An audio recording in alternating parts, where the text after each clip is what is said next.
9 o'clock Tuesday, November 12th, 2024. I'll call Chickasaw County Board of Supervisors meeting to order.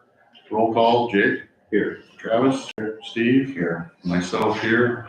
Board Secretary Sheila Shackleton is also here. We need to remove Assessor Ray Armel's off the agenda for today. And we will have it on next Monday. Move to approve the agenda with deletion of 9:55 Assessor Ray Armel. Second. Motion second, any further discussion? Not, roll call, Jake. Aye. Steve. Aye. Travis. Aye. Myself, aye. Motion to approve minutes for November 4th.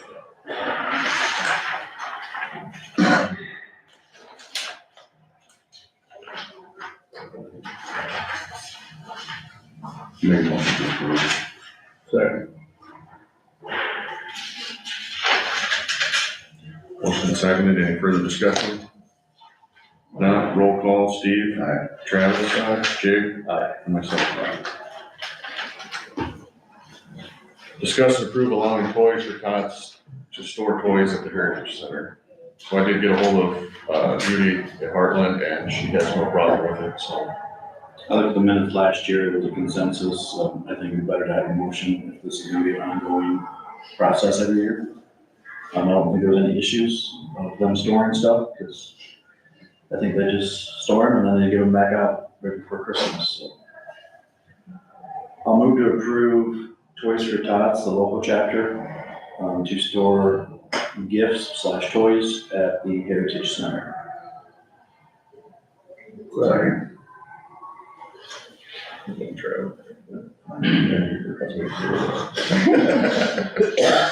Motion and seconded.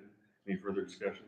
Just a discussion, I mean, should this be an ongoing thing every year? We just act on it so we know and we can approve the insurance coverage from our thing. I think that'd be best. Every year. Yeah. So. Any further discussion? If not, roll call. Jake. Aye. Travis. Aye. Steve. Aye. Myself, aye. Discuss and approve allowing Restore Independent Mobility nonprofit organization who help put power of mobility under the people that need it for their own independent and well-being, keep some units at the Heritage Center. So this came to me from a gentleman named Gary Rizanki. He helps this nonprofit out of Waverly. Talking with our VA director, Keith Valence, wondering if they could store up to 2 of these mobile wheelchairs in our Heritage Center for residents of Chickasaw County, so they don't have to wait for them to be shipped up from Waverly location, and just store 2 of them in the Heritage Center for people in need of these pieces of equipment. Remember, one of the rooms down there is shared by VA and other agencies. That's just a storage room. I believe it's the one that has no lights in it, or sorry, no windows in it. Just wondering if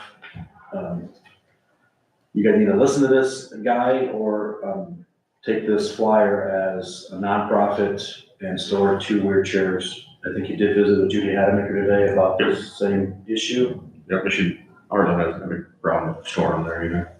It's a nonprofit. It does good for people that need these kind of types of wheelchairs. Dave, do you think we need anything from this nonprofit? Just like Toys for Tots, nonprofit, just storing stuff. Did we use them for Toys for Tots? I think we did, didn't we? No, so I went back to the minutes. There was just a consensus. Yeah. Pending Heartland's approval. Okay. I didn't know if I drew something up for them or not. I thought I did. I couldn't. Because I think they forwarded it to someone, it was a female, I can't remember the name, and had it signed. I'm almost positive. I can text Michelle. And see Yeah, if just we have check it. if there's like a, But I'm almost positive. and I Was there something, could you store something for them too?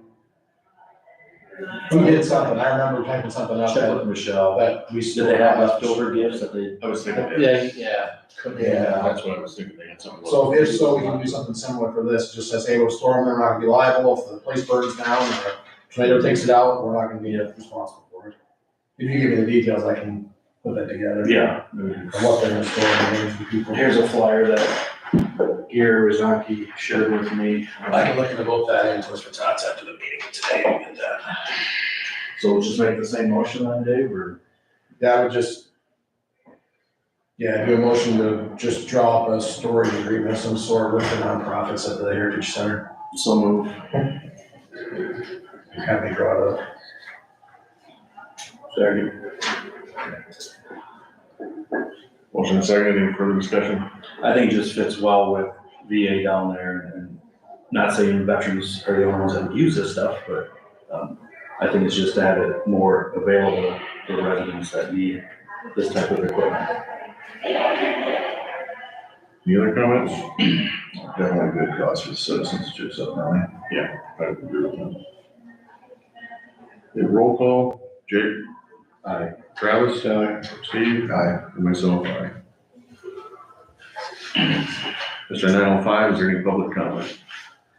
Yeah, I just want to congratulate the winners of all local elections, including the 3 current and ongoing elected officials in the room. And also really want to congratulate Sheila's office and thank Sheila's office for all their hard work. I know it's quite a process, especially as years and political climates change. So they did a tremendous job, and thank them for all their hard work, and her staff and her office for a great job. Congratulations. Thank you.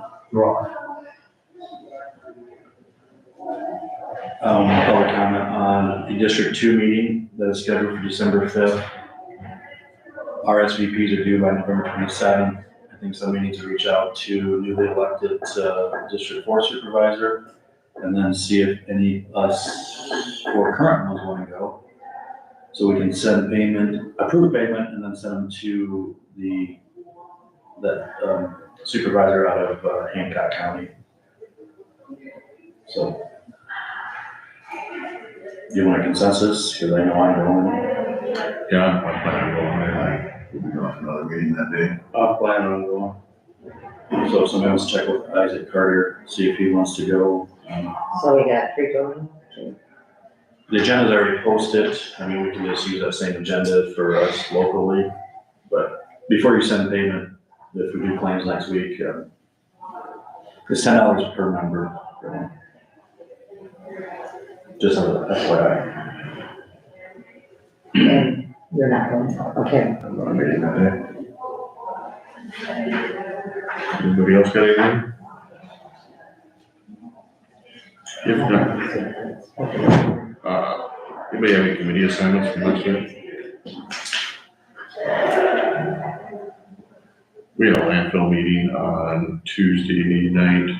I attended it via Zoom. I was busy with election things. Just normal monthly business, approve the bills, and that was about it. There really wasn't much on the agenda. It was a very, very, very short meeting, so.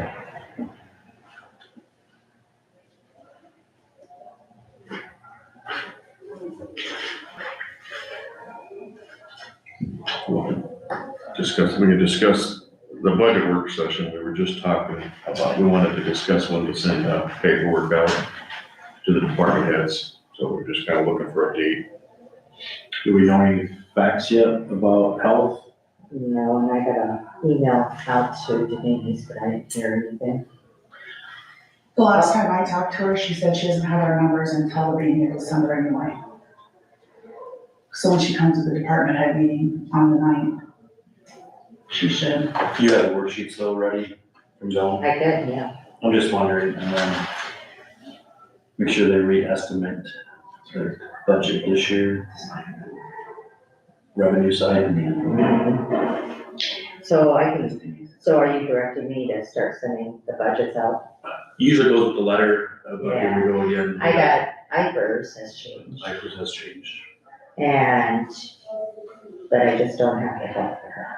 Yeah, it's on the radio, I think 12.4% increase Over health insurance on average. on average. Really? So, The 3 things that can change our premium are deductible, co-insurance, and co-pays. Those are the only 3 things that can change what we pay for our health insurance.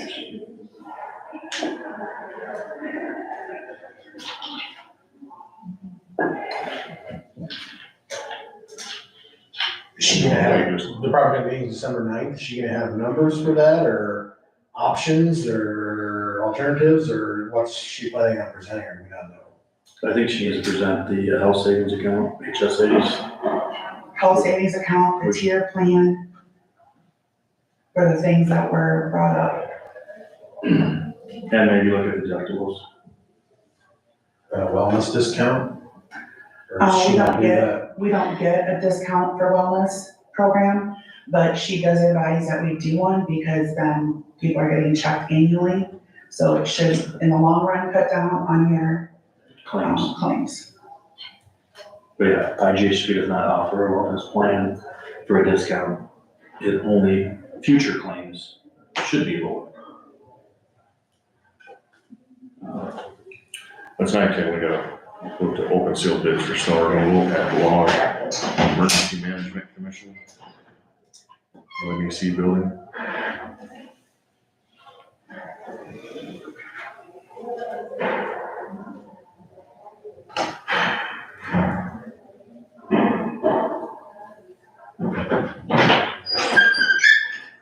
I didn't have any emails.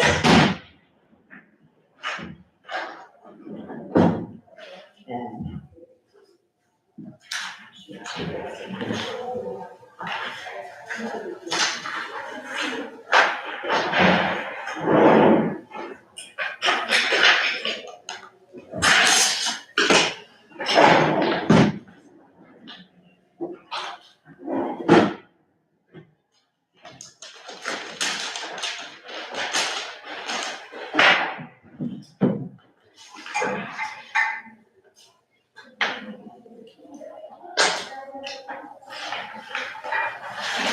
All right, first bid is from David Little.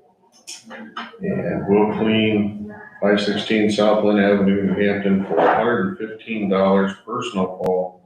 That means when snow is done at 1 inch or more.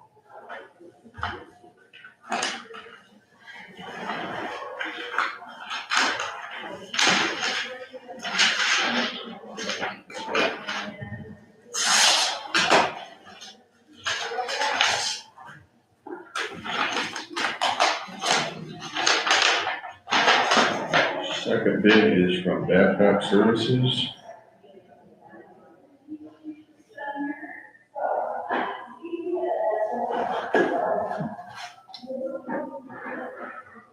This bid is for the attorney's office on Southland. The bid includes sidewalk, stairs, ramps, parking lot, but up to 4 inches per snow event. If a snow event is plus 5 inches or more, blizzard conditions, we go accordingly and consult Dave Gorman.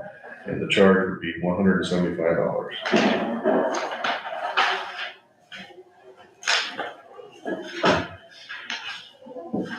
So 175 is under 4 inches? Must be up to 4 inches. So it says then we'll consult Dave Gorman at plus 5.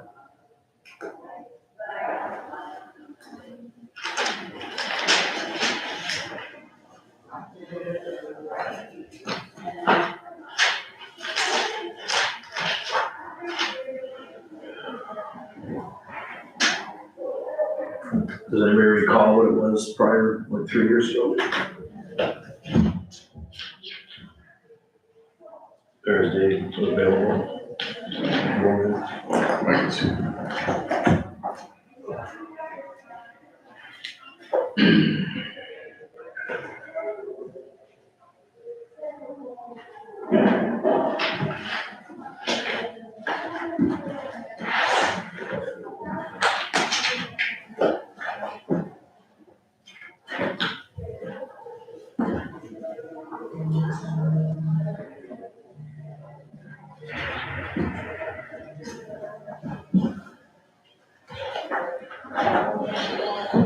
Did they both say after the snowfall? Or is somebody gonna do it every time it snows an inch? One specified after the snowfall, the other one I don't know if it really specifies. Let's see.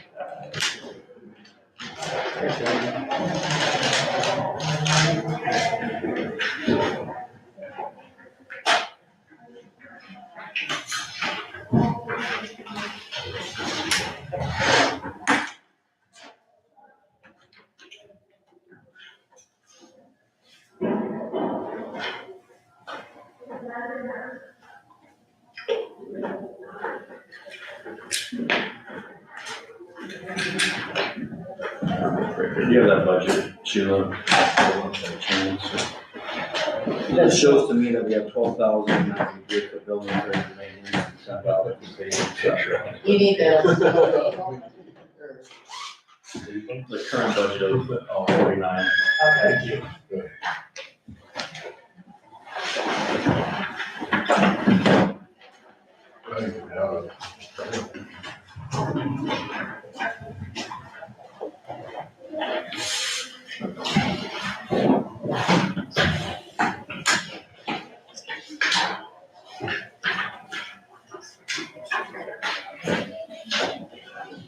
So,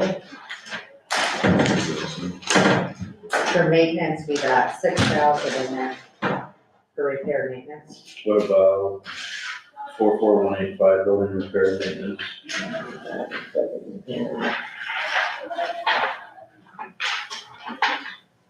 Which one are you saying? The fourth one, 44185. That's the 6,000 in there.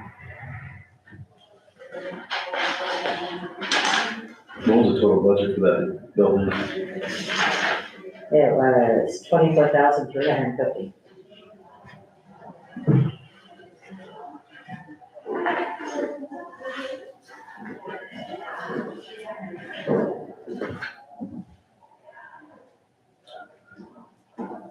Dave says he's on his way. Did any money come out of that one out of yet? I would assume that the one thing came out, that one.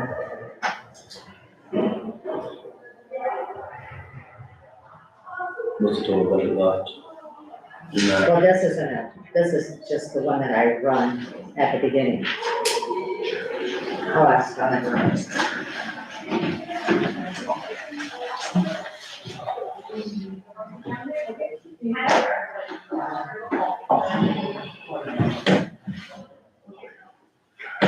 I'm waiting for Dave to explain Gorman so the snow removal posting. Any questions, please call custodian Dave Gorman. One specifically said the staircase and the ramp and the sidewalk, just making sure that both of them knew what to do. Yeah. Before. But on the ad, did it say what to clean? Scope of work, parking lot and sidewalks, sidewalk leading to the front door and front sidewalk. Does not talk about the ramp.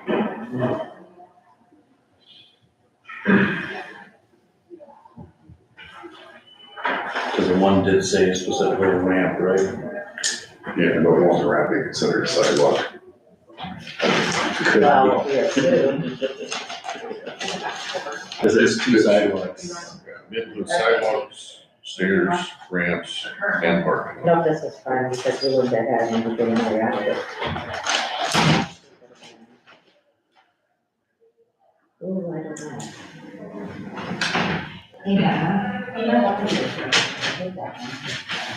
Sidewalk leading the front door will include the ramp. Okay, so here's the one dated of October. The ramp's all that, I so. don't think there's anything out of that.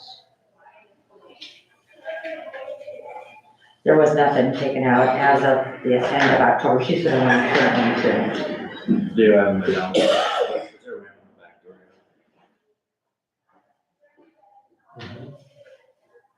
Yes. Along the steps or? There are no steps in the back, just to our back door to the office, to the attorney's office back door. Just a ramp going up to the door.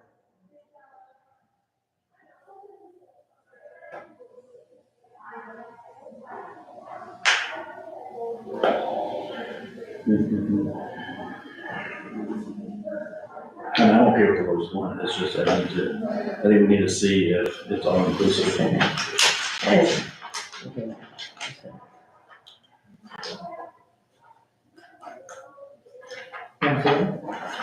Because this should be permanent, even if it snows 20 times.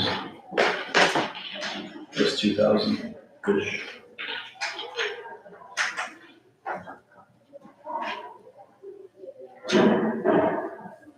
Yeah, the full 6,000 still in there. Yeah. Well, up to the end of October. So we had Well, 20 times isn't a prediction, that's what it's weather. What are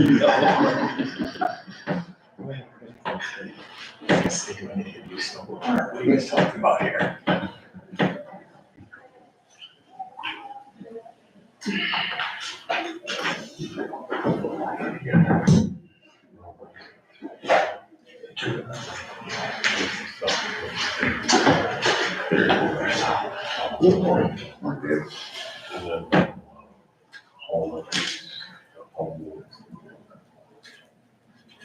Come on.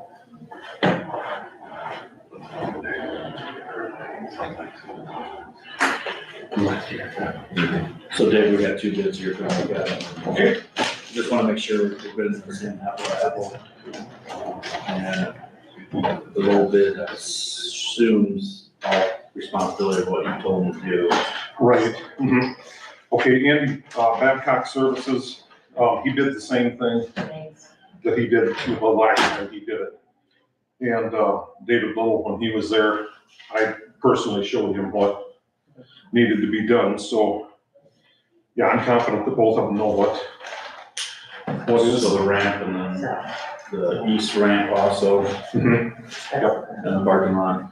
Yeah, all sidewalks and all drivable areas. So the only other concern would be Babcock Services is up to 4 inches per snow event, and Little is 1 inch or more. Right, because I believe when we bid that out the last time, I think we had that agreement that if it was less than an inch, don't worry about it. So, and that's what I told you, David Logan, so. just that. Now Babcock's was, 175. okay, but as far as the scope of the work went, You want to do that against that? is up to four. Babcock's is a bid of snow removal, attorney's office. This bid includes sidewalks, stairs, ramps, and parking lot, but up to 4 inches per snow event. If snow event is +5 or more, blizzard conditions, we go accordingly and consult Dave Dorman. Okay. Okay. No, David Little's did not have anything on his as far as the amount of snow. No, he just says it's per snowfall, and that means when snow is down. Right. That's $60 per time, so. So just so we're clear, so it starts snowing at 5 AM, it doesn't quit till 10, is he gonna clean it out for us to get in there at 8:30 to get to work, or is he gonna wait till 10 o'clock when it quits snowing? Okay, the way I described it to him was, and I know what you're getting at, and, I told him to, when there was a snow event, to wait until it was done. Okay, And then I'll have the plow on the county pickup, so okay, I can push a path in there to get you guys in and out before he would show up, so. Because otherwise those guys will be showing up how many times? I mean, it's kind of ridiculous that way, so. Do you recall what the price was 3 or 4 years ago? I do not. We'd have to look that back up again, but. Yeah. I'll move to approve the, bid at little bid of $115 per 1 inch, like his bid was at the LEMC building for this fiscal year. Second. Moved and seconded, any further discussion? You don't see nothing wrong with either bidders? I think we're good, yes.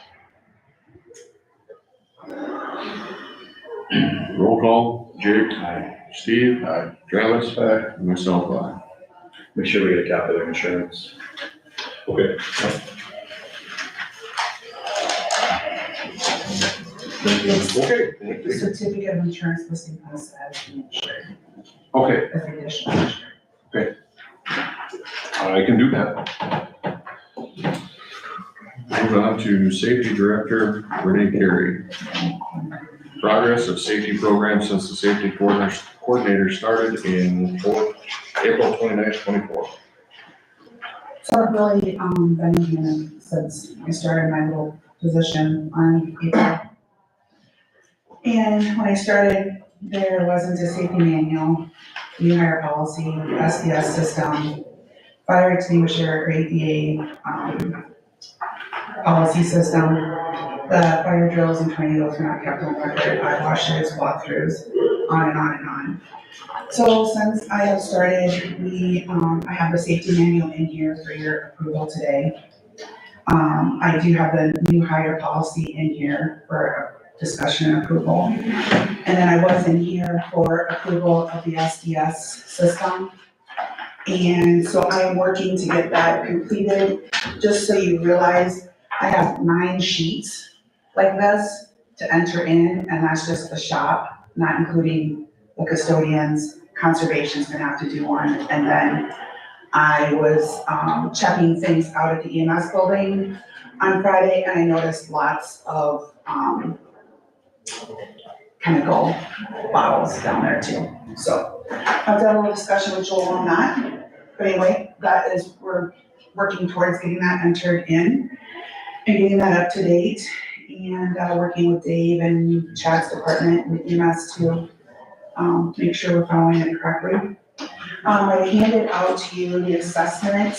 The original assessment was done on April 24th, which you can see there.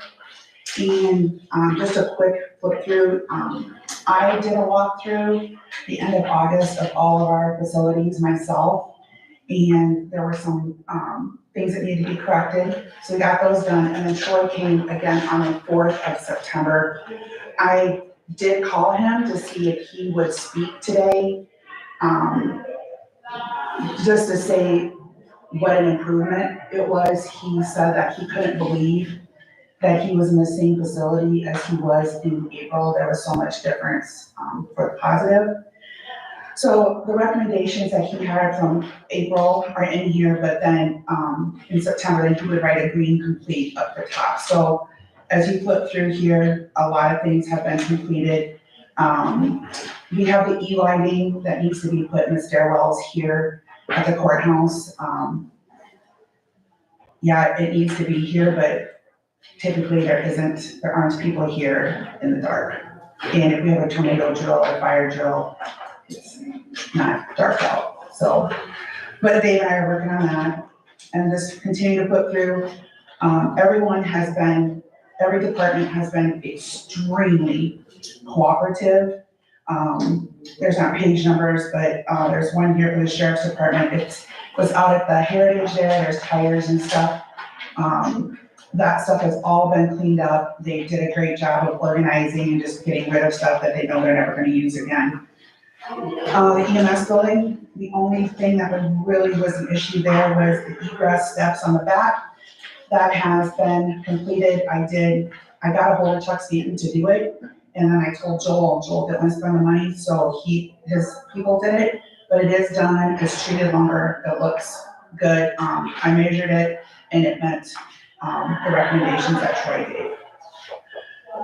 And then moving along, you'll get to the pages of the Chickasaw County Attorney and EMA Rescue Squad building, and you can see there that there's some issues that are still pending. And then out at the cold storage of the Heritage, there's also several issues out there. With fire extinguishers being checked, just general housekeeping. There is a picture, if you go to this here, it's marked as a critical. It's the grills that are down in the Heritage. They're not supposed to be there. There's LP tanks that are down there that need to be removed. There's just issues. And then moving on, there's gas cans in this one picture. That's the other outside building at the Heritage. That's all been taken care of. Dave got the flammable cabinets for his office downstairs, and then one for the Heritage. We gotta get one more. And then Chad's office got their flammable cabinets, so we got that completed. There was no ADA actually in the cabinet at the Heritage. Got that resolved. So like I say, a lot of stuff has been completed. On here, the conservation, everything there has been completed. And then secondary roads, this is their assessment updated on September 4th. We just had a lot of positive changes. There's a lot of pictures there of things that were not corrected, but they have been. And everything is inspected and, inspections are posted as they're supposed to be. Outside shops, when I did my walkthrough, and my walkthrough was unannounced to nobody, it was announced to nobody, so they didn't know I was coming. But, I was very pleasantly surprised how neat and organized the shops were, because not all of the shops, they're old. So I thought the guys do a pretty good job with what they have out there. So do you have any questions? I was just quickly looking through this. Renee, everything's been completed except for the ones that are still in progress. Do you know, I guess for the courthouse, the E-lighting, are those gonna be battery pack, or are we actually gonna put Yeah, we're gonna do electrical something. outlets? We're gonna do something battery, because we're not gonna, I told Troy that we're not going to, go through the expense of wiring that kind of thing in. Cause it'd be different if we were open like 24/7 and it was dark in here or something, you know, but it's not, so. So his next assessment will be sometime between January and February, but, I'm trying to do one quarterly myself. So I'll probably do that here, hopefully in the beginning of December before it's crowded out. Then moving on to the Neapolitan, quote. The reason, first of all, we had a meeting, a safety committee meeting, and, it was discussed for the certificates of insurance, what happens if it's after hours and something, Chad has to get someone out to the campground, or secondary roads, something's happened, they gotta get an electrician, or they gotta get a plumber, or whatever. How do they know that that person is qualified to, do work with the county? So, we can do, Jeff Brandt suggested a tab that is just password protected, that anybody can log into and be like, okay, yep, Joe Blow Electric is approved, and they're good to go. And that would be a $375 setup fee, and then we can update it as we go ourselves. It's just a one-time fee. So it'd be on our Chickasaw County website, like under departments, there would be a link there, or a little tab that we would, be able to put that information there. I don't know where else to put it that people can access it quickly, because it's the last thing we need is to have someone who doesn't have the proper insurances out there doing something and then have a problem there. So I guess I was looking for, approval to set that up. Is that a one-time fee? One-time fee, yep. And then, Melissa she has a list compiled of all of the certificate of insurances that we have on file. And then I went to a public health meeting on Friday, and I discovered that we also have certificates of insurance for all the, like sanitation contractor folks. So Derek sent me that list, and we'll get that added, so it really is a complete list of everyone that does work in the county. I'm just being proactive here. Why would we, I mean, most of the time department heads use the same contractors. Yep. Is there any time that they would use somebody in an emergency situation? Yeah, I don't know the answer to I that, don't know. Chad. I mean, you guys pretty much use the same contractors for, and we have those certificates on file. Yeah, I mean, for the most part, right, yeah, I mean, we're gonna get a hold of, Some that you usually use. right. I mean, we prefer that, I mean, to be honest with you, on a daily basis, we don't always get that opportunity because of being public government, because it's nice to have people on the ground that know or have done the work, that know what's going on, but, so yeah, if I have to, that's what I'm gonna reach out to, but yeah, I don't know. And I could just contact the department heads and be like, do you use somebody that's out of town or something like that too? I mean, I'm okay to spend the $375, but I just don't see how many people we're actually gonna need to do that after hours. Yeah, Because most department heads use the same people. Okay. That's what I feel. And then the other thing we had on here was this for the harassment training, but, Jake brought up today a better idea that would save us the money. I was looking at saving money. I'm just thinking in the past, when other people have done this training, somebody that's elected official, could we just set up a room? How many people still need to do it right now? Well, that's one of the questions that I have is, I was told that the rescue squad and first responders, were not paid employees, but then I came across this little sheet in Tyler of the 24 payroll for first responders and rescue squad. So they do get paid, and with them included, there's 116 people in the county that get a paycheck that have not done the training. So. I brought up the idea this morning that either any one of us as elected officials could sit in with 3 or 4 sessions, do this again with the link that we have now from that attorney from, from Des Moines or whatever, where she's from, and do the training, and we as a witness could witness the list, the check-in list. We have the KPA system, which is free from Hartman, but I did check with Ann. We can't require people to give us their personal email addresses. And I really don't think it's economical to get an email address for all of these people that maybe have $20 worth of work. So this would be a way to. I guess our goal is how do you get these people to do the training? It helps. I mean, Scott, I think you mentioned to me, if they're not trained and there's a potential lawsuit. or let me say, I mean, it's been, the board's policy pretty much states that, if something happens and you haven't taken the training in the last 12 months, the board's probably not gonna back you, Heartland's not gonna back you. If you took it, they're probably hard. I don't think that people really realize how important that is.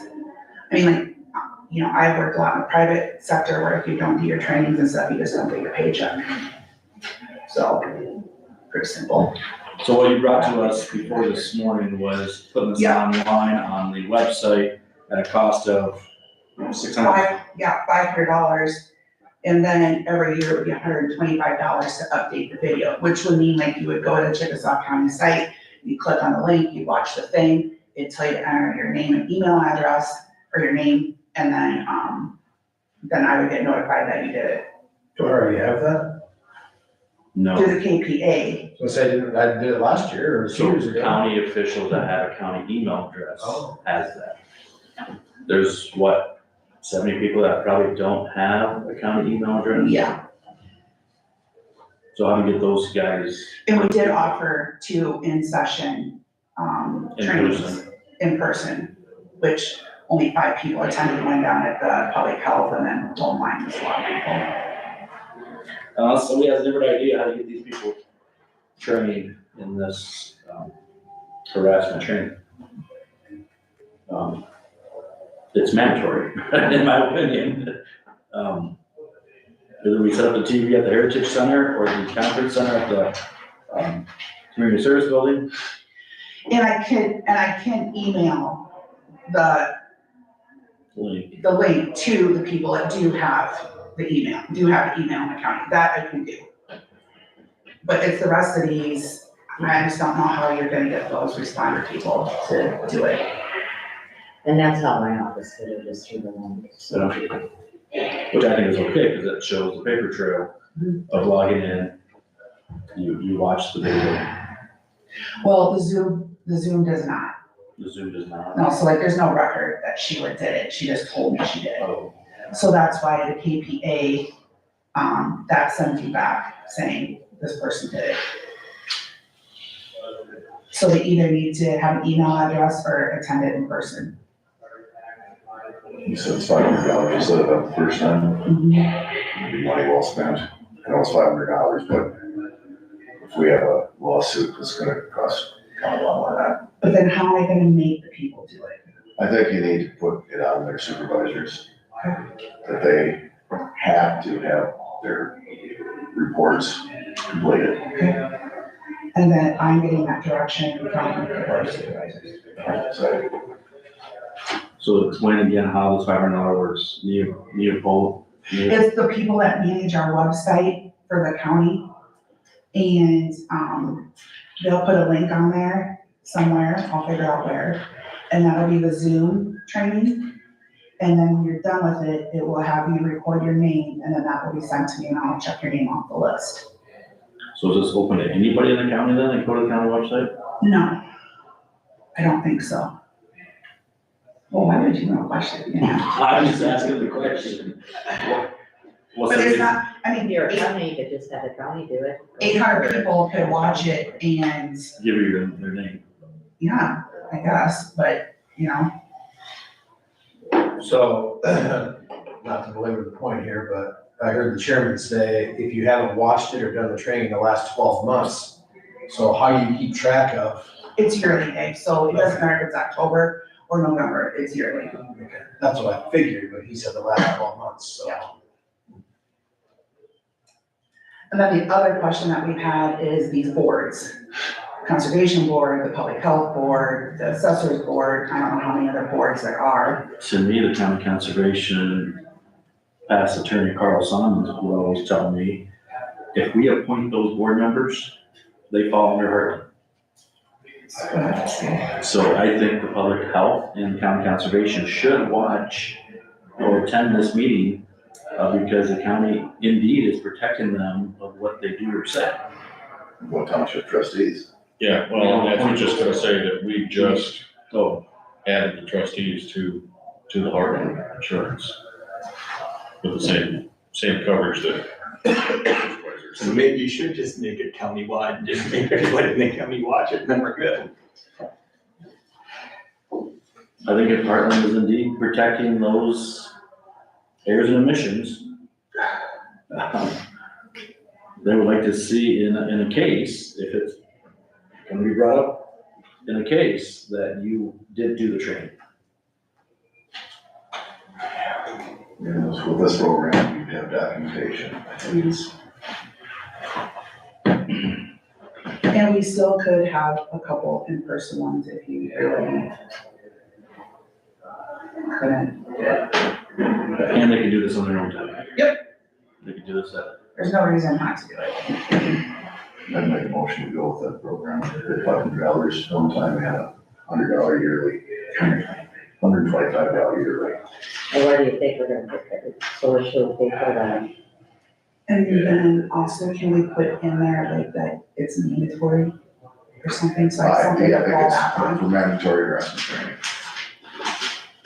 so can you have paid for out of general services 51? Say, I'll second that. So what's the repercussion if we don't do it? Heartland won't protect you. To me, that's, Well, not protect you, not protect me individually, but I could give two shits if I get sued. The county's the one with the deep pockets. They're gonna get anything from us. I mean, if I harass somebody, they get nothing from me. They're coming after the county. Let's be honest. That's what I mean, it's your guys' protection. It's not individual. There has to be a repercussion. Like, either you have this done by December 31st or. to secure employment, I guess if you don't do it, I don't think we can keep them employed. It's mandatory, Heartland. Yes. And they take care of everybody here, and we gotta follow their rules if we want for insurance also. I don't know why people think it's not mandatory. It's just, I guess Because it in comes years down to past, is it hasn't been, has been enforced. right, the supervisor has to enforce it, and if they don't, I mean, the supervisor needs to sit down and watch, make these guys do it. You gotta throw them in front of a computer and stand over and make sure they get it done, that's their responsibility. The department had him check off the list. Yeah, I mean, just from my small department, I think the department itself is easy. My guys all have emails because of how we're structured, so that's not a concern.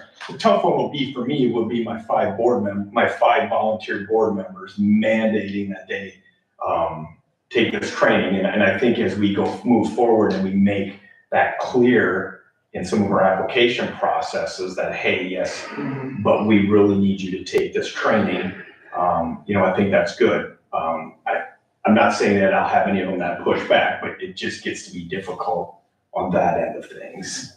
But yeah, I'll do what I can. Which you might just have to get difficult with them and say that you can't be on the conservation board if you Right. don't. If this is a new policy that you guys are enacting, then yeah, that Yeah, I mean, I don't the really recorded see Zoom that version's problem. only, what, 40, maybe not 45 minutes at the most. So, I mean, just make it part of one of the board. I was just gonna say that if that's the case, we can just make it one of the annual board meetings and, right, tack it on with the budget meeting.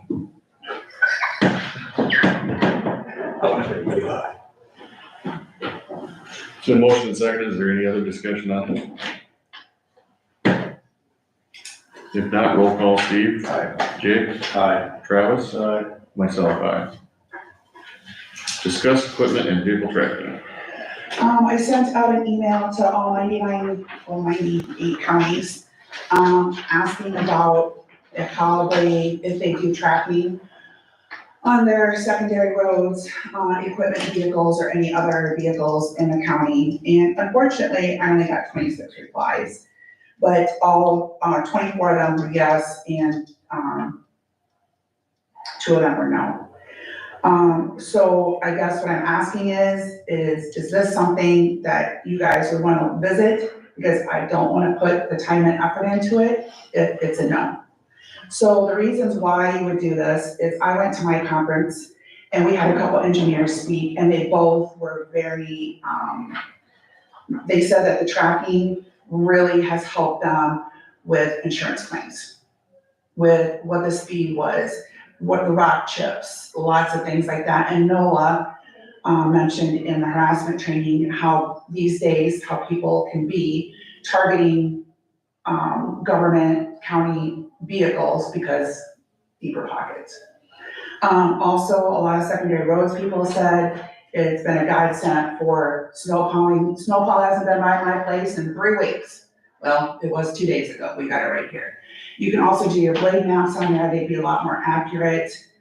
Same with, just grading in general. It can all be tracked, plow up, plow down.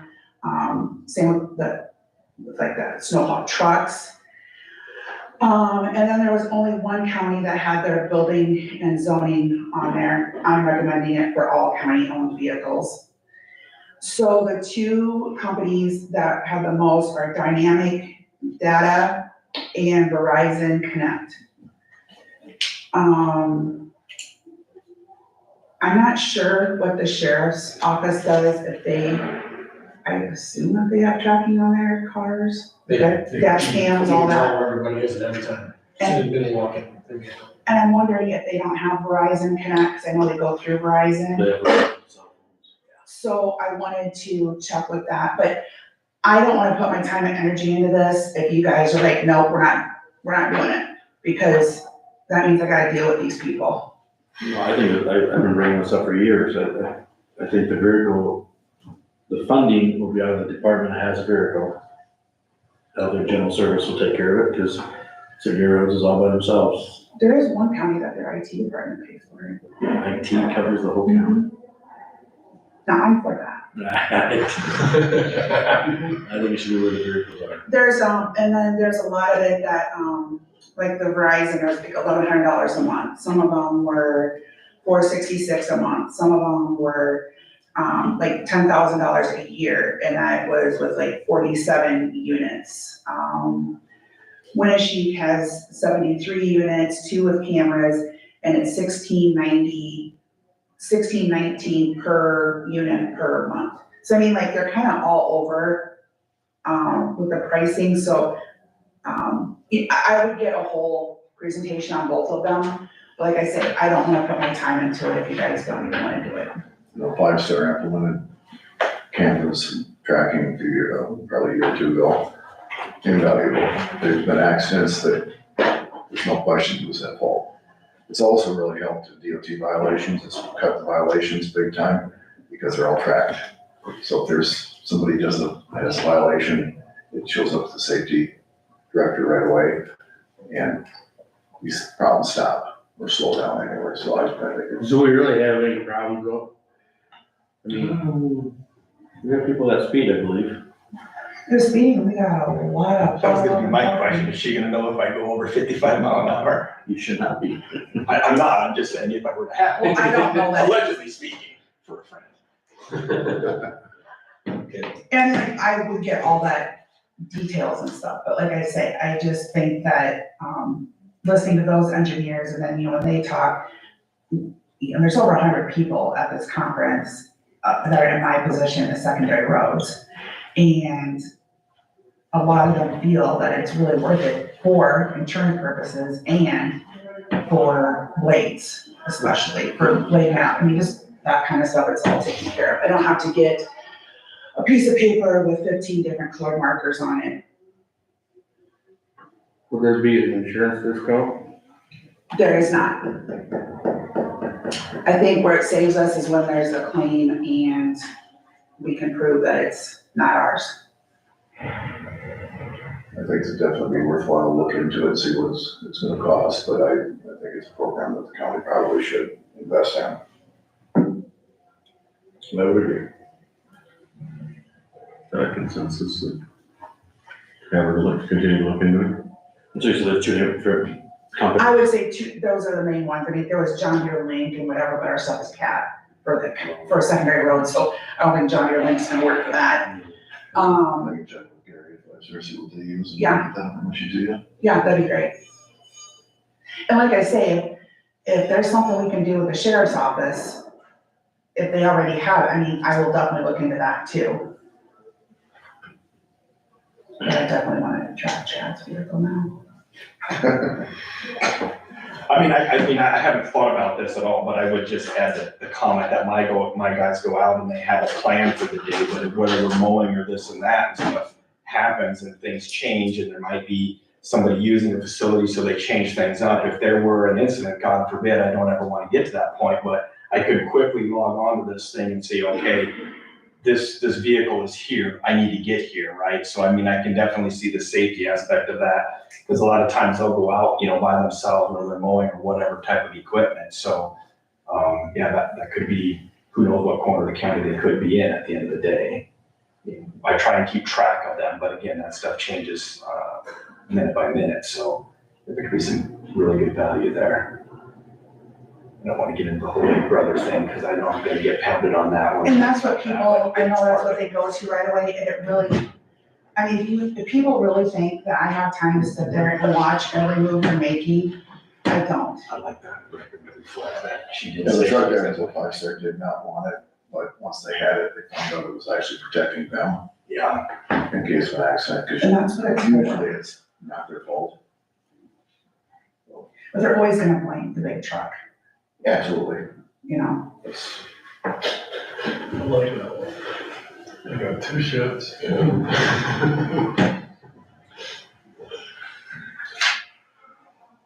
So I think we had a consensus to move forward and look into it, so. Authority for enforcing the process and procedures. Yeah, so, as I stated, I just don't understand how I'm supposed to,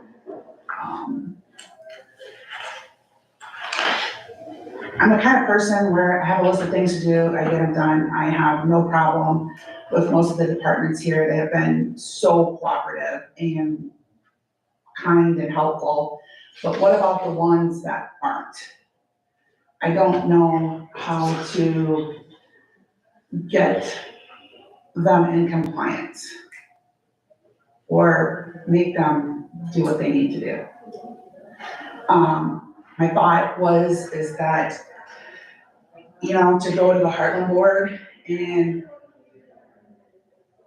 see if that department can be removed from our policy and not receive any discounts for having safety.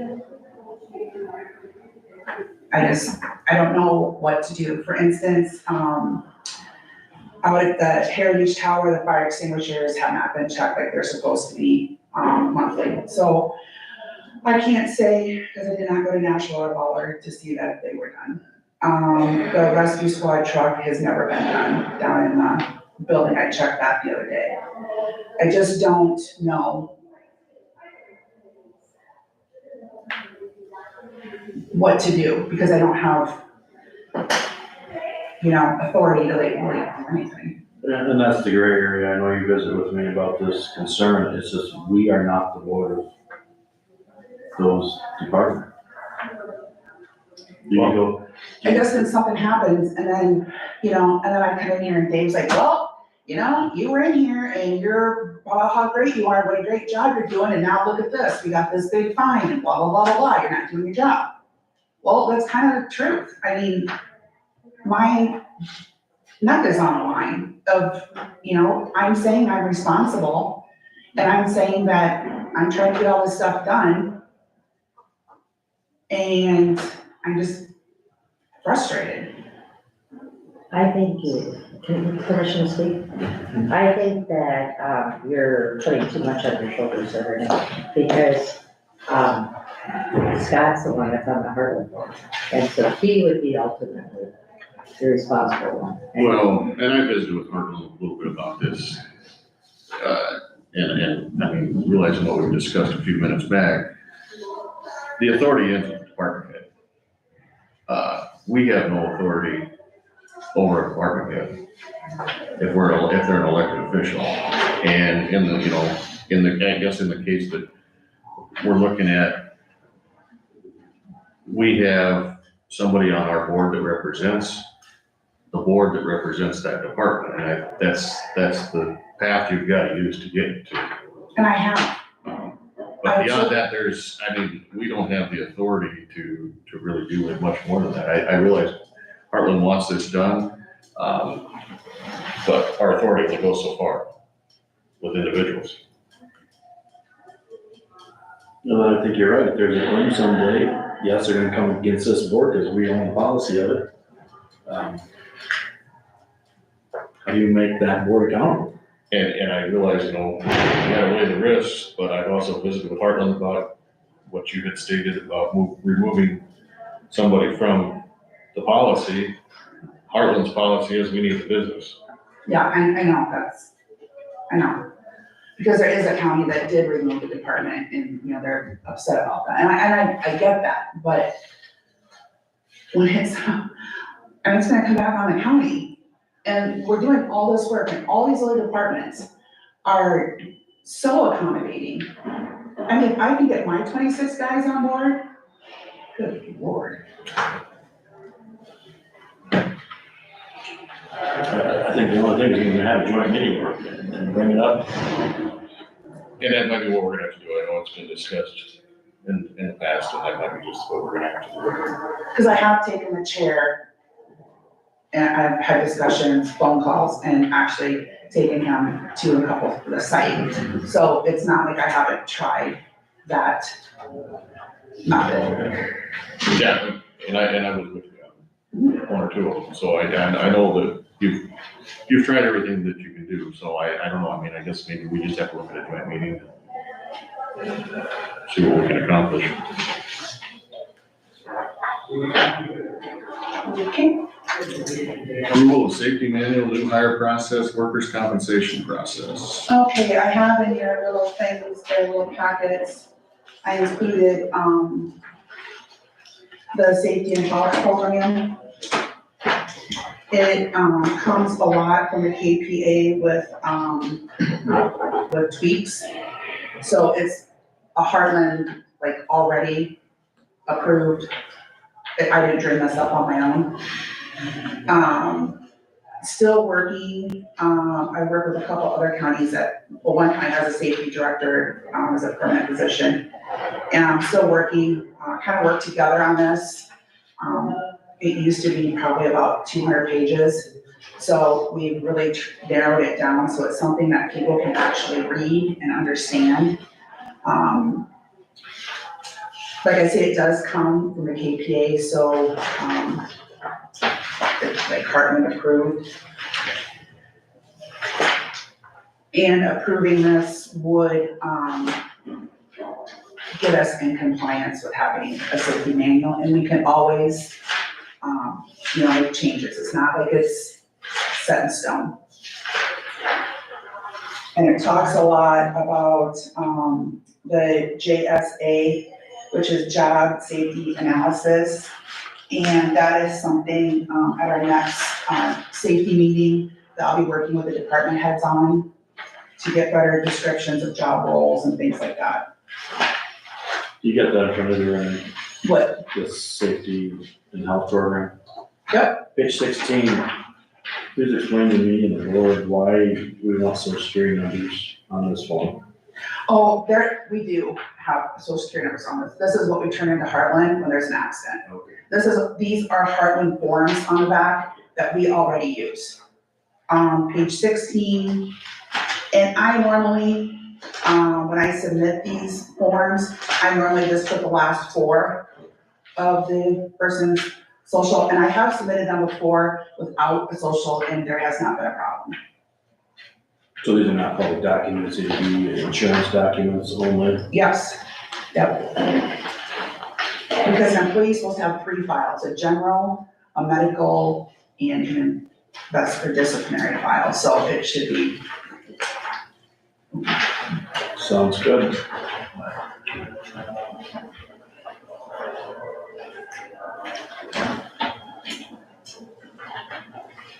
So then the other documents, the new hire and the workers' comp. So, the new hire, I just put what I have done for secondary roads because I don't know, what the procedure is for the other departments. That's what I have to work on at the next safety meeting. So the top sheet would be, so a new employee starts, I would meet with them.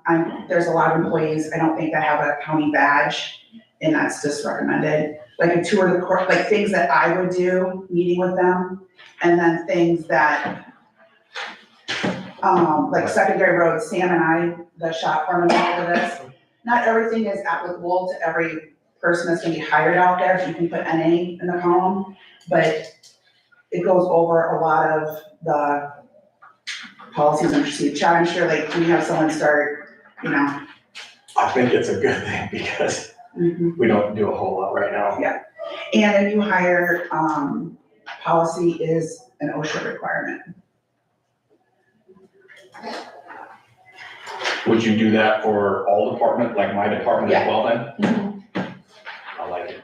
Yeah, so like you have a new employee start, and then they would come to the courthouse, and I would go over these things with them, and just kind of, because otherwise you guys probably never come in the courthouse. So give them a little tour of the courthouse, go over all these things with them, and then send them back out to you, and then you would go over, I would work with you and come up with a list of things that are. Did you get a tour down in a day? Yeah. Well, I'm just saying, a lot of people that are outside of here have no idea. I don't have a ton of rollover at this point in time, hopefully, but summer help every year would be the key one, I think, too. So like summer help, that little group would come up here, watch the harassment meeting in here or wherever, and do, and be on their way. So we need to approve that. Do we need, as I say, do we need to approve the safety manual, but the hiring, this is just secondary roads, so we wanna Bring those up at December 9th. or do we wanna do the two? If we do a motion, we want 2 different motions. Yeah. So the new hire policy thing, the front page would be the same for any department. Yeah. It's the second page that would be different.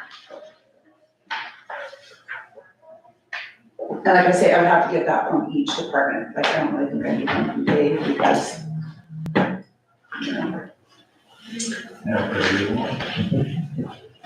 I mean, you have one person, and 2 got that one kind of.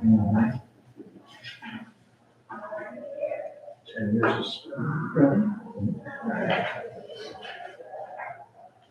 I don't know if we wanna discuss that further at the I would bring that to the December 9th. department head meeting and just, so, is there a motion to approve the safety manual? Second.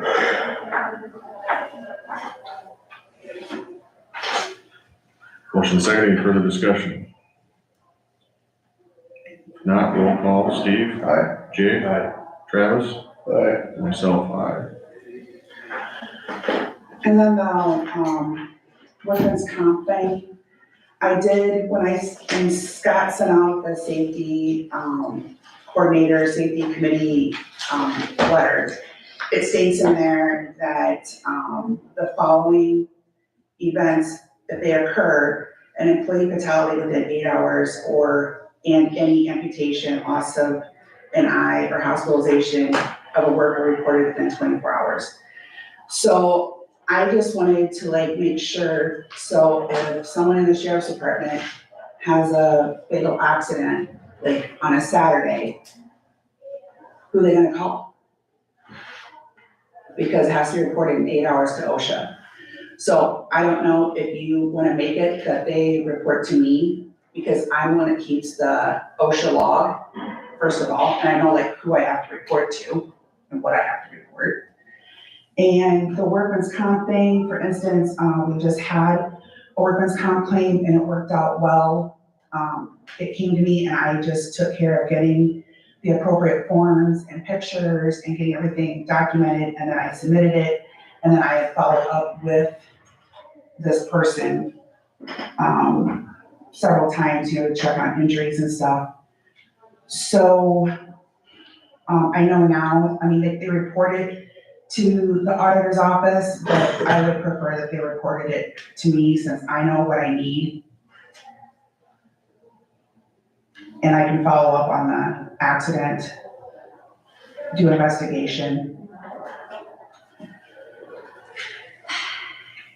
I think it's important it's directed to one person. And I do print everything out. I think, and I give it to Donna everything's kept in the auditor's office in whatever file is appropriate. So it's not like they're not notified, they are.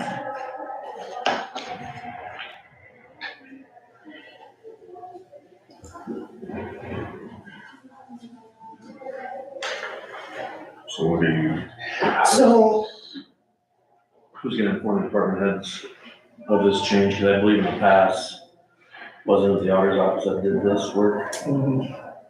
so who do they call in the auditor's office on Saturday night at 10 o'clock when somebody's dead? But they usually call the supervisors. Or Dave, yeah. And that's fine, if Dave, I can give him the reporting information for OSHA, I don't care, I don't need multiple people doing it, because then everybody's confused. I don't think you might pass that duty up to somebody else, would you? What? I don't think you might pass on that duty to somebody else, would you? Not with OSHA, no. Actually, we had an incident, downstairs, and I was very thankful to have We had several people, and I mean several, that missed the bottom step downstairs, during voting. Those people would not get either, they would not report it, they were out the door. But we had Dave put down caution tape. So after that, it seemed like we didn't have a problem, so, I was talking about when that yeah. outside.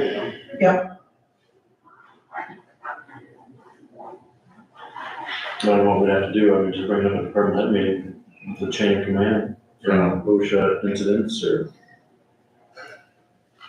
Talk about it, make sure everyone's aware of it, Correct, so we know. what the rules are, and who to contact.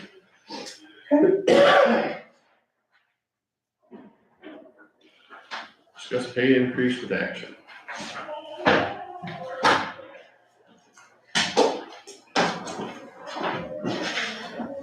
So I want to raise as a safety coordinator. I was hoping you guys were gonna talk about me, I didn't realize that wasn't underneath my title. I will just add that I think this has been a really good thing, especially for a small department. I'm gonna be honest with you, I don't have time for all this stuff, right? I mean, the fire extinguisher thing, that's something we knew, that's in place now. I've got an individual that's on it, she's on me, I'm on him. So there's a little bit of a flow and a chain of command, and I think it's been really good for my department.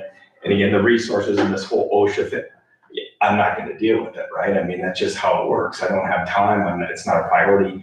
I have somebody to go to, so it's been good for my department, I get it. I don't wanna do the harassment training every year either, it's the same one that we've always done, but she tries to mix things up, so it's been really good for me and for my department. That would be my 2 cents. Thanks, Jen. So we start this April 29th, and then we offer $2,000 for calendar year.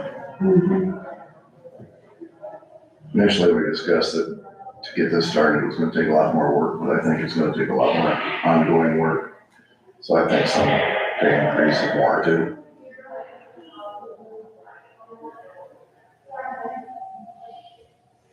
What are you asking for? This is gonna sound like a strange number, but 404, and the reason is because I get 96 cents now, I'm making it even 5. And I know money is an issue, but I mean, I'm working my hardest at this, and it's like I own this business. I mean, I care about it, and I'm trying to do everything that I can. And I do a lot of stuff on the weekends or in the evenings because I have a full-time position at the county. And this job isn't just, it's like another part-time job.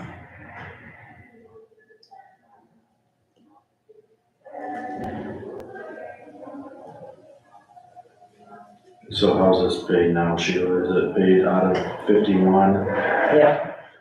Just like we pay the land use administrator?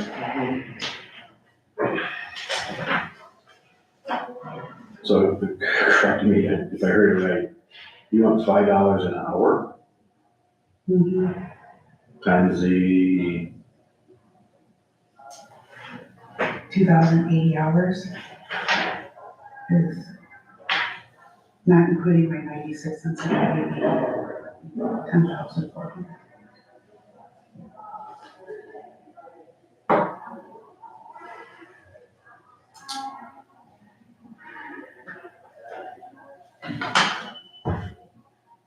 just a question, you know, me and I ask questions. Does any of this work get done during your office manager positions? Sometimes, yes. I mean, if I have some downtime, I'm not gonna sit there and, you know, play solitaire. I usually do something related to safety.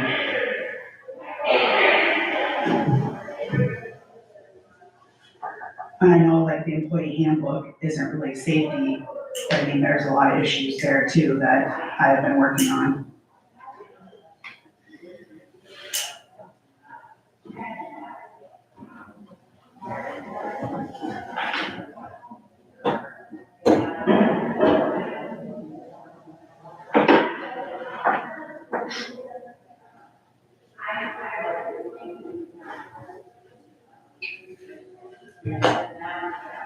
What do you think, Travis?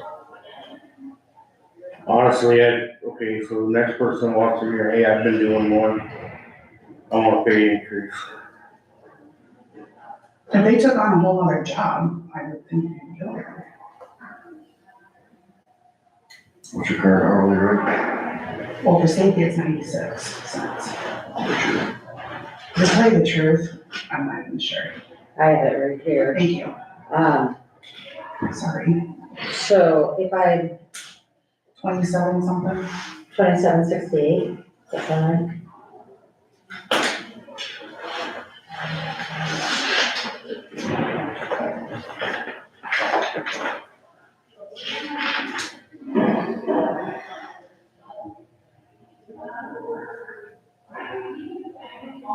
And that doesn't count the 2,000 for the safety.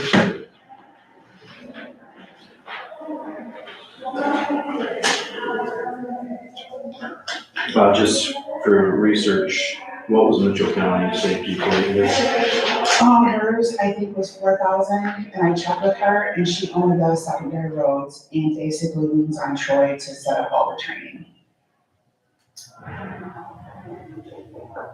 And when we did our safety training with conservation and the custodians, I set up all the training. What was the, discount Scott, the Hartman's gonna give if we got this position? Well, initially, I believe it's 10% on workers' comp. And they're still in discussions about doing some other discounts based on claim rates. Which is, it's kind of goofy how they want to do it, so, there would be they were looking at claim rates, and if you had, there would be the possibility of refunding money back to the county, but because of the hassle of refunding money back to the county, it would just get dumped into our reserve. So what's 10% of our workers' comp, should we have that number? No, I wouldn't. Did we Department 51, what do we budget for workers' Oh, comp? that's right, okay, let's see, two.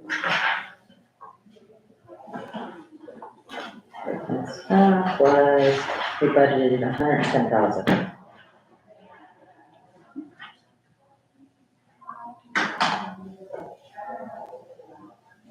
And the actual number was 100,569. What was that again? The actual, what we paid was 100,569.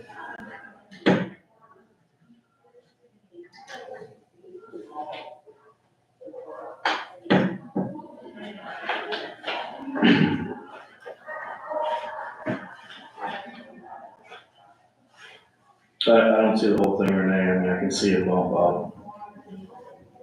Plus we get that discount, $10,056. We need somebody to do it.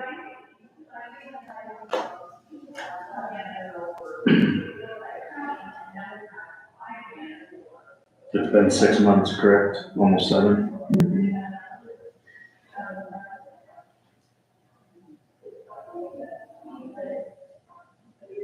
I'm here to move it up a little bit, I don't know about the $5 there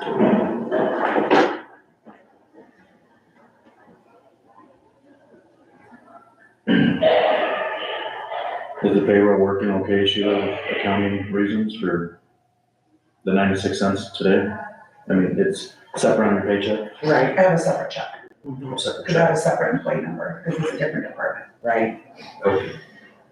So we can track it.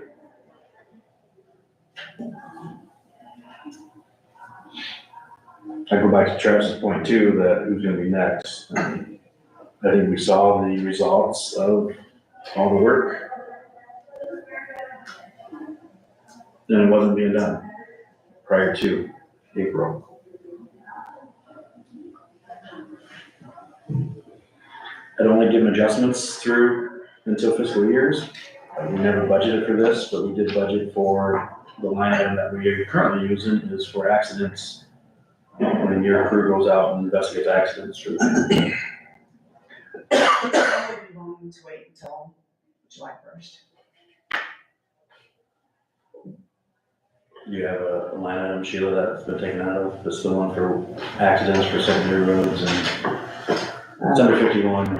I forgot how much we budgeted. Renee, do you know the line item that you guys bill us? Let's see here. I don't know what it is, we'll have to ask them. I'm just trying to stay within budget too on that line item. I know that budget was over, what, 500,000? 51 is It's 356,000. 356 for Department 51. Well, no, I mean, you're right, over $1 million if you count department or the second fund, general supplemental. Kind of last one out there. Just see what line item and see what line item we did budget specifically for.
So they, take it out of salary part-time, which we budgeted 40,000, but that's for everyone. So, look at- So it'll be part-time custodian too. So let's see.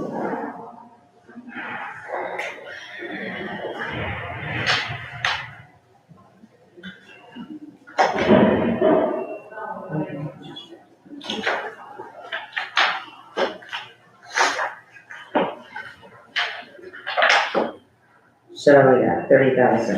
And then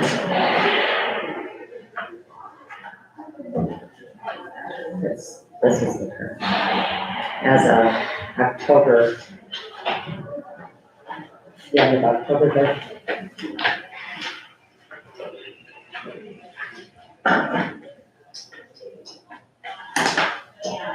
I guess I didn't hear from Scott yet. Well, I mean, I realize, I appreciate all the work you've done. I think it's great, and I'm not opposed to doing an increase in pay for the position. I just, like Jake kind of said before, I really don't not like doing pay increases mid-year or, just whenever. I mean, it's gonna create a line out our door next Monday, and every Monday to follow if we keep changing somebody's pay rate every week.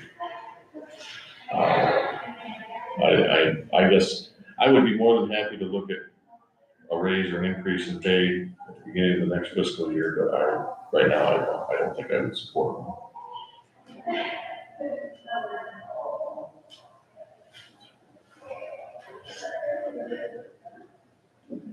Okay.